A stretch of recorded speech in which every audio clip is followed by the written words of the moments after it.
अज तो ॾाढी खुशी पई लगी सुखड़ी। छो न खुश थिया, बाबा साईं सऊदी मां वापस पियो अचे। तुंहिंजो पी सऊदी छा जला वियो हो? बाबा साईं कमाइण वियो हो, हाणे खोड़ सारा पैसा खणी ईंदो।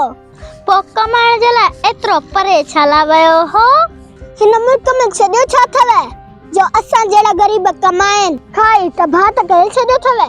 ठहियो ठहियो, ख़बर आहे जेका तुंहिंजो पी धक कमाए ईंदो न? ओ वॾेरी, पो बि पंहिंजो पोरियो करे कमाए ईंदो, तव्हां वांगे गरीबन जो हक कोन खाई ईंदो।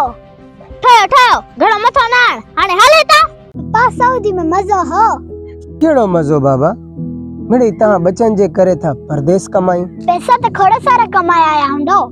ये पैसा केड़े कम जा जेके तहां बचन खां असां के दूर कन? मुखे वॾेरी महणा पी दिए। वडेरन जो त कम आ न गरीबन के महणा ॾियण। चई पई मुखे त केड़ा धक कमाए ईंदो। जिन गाडिन में हिते चढ़ी एक्शन पे हणन न, उहे गाडियूं त असां मजदूरन जे लाइ हूंदियूं हूं सऊदी में।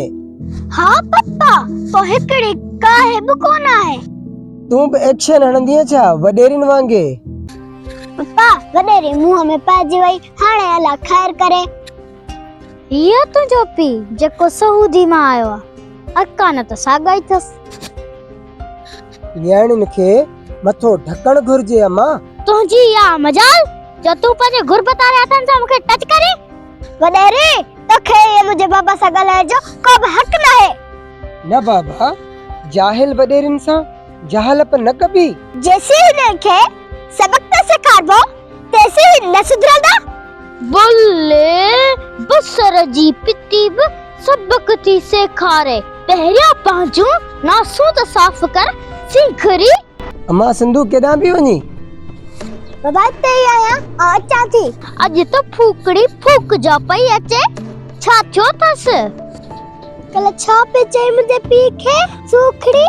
तुंहिंजो पीउ एतिरो मोतबर छा जो मां हुनखे साईं साईं कयां? छोकरी ज़ात ही इहा ख़बर कोन थई के न्याणीअ जे अॻियां उनजे पीउ सां कीअं ॻाल्हाइबो आहे। ओ मैडम, इखलाक जो स्कूल किथे खोलियो अथई जो मां तो वटि इखलाक सिखण अचां?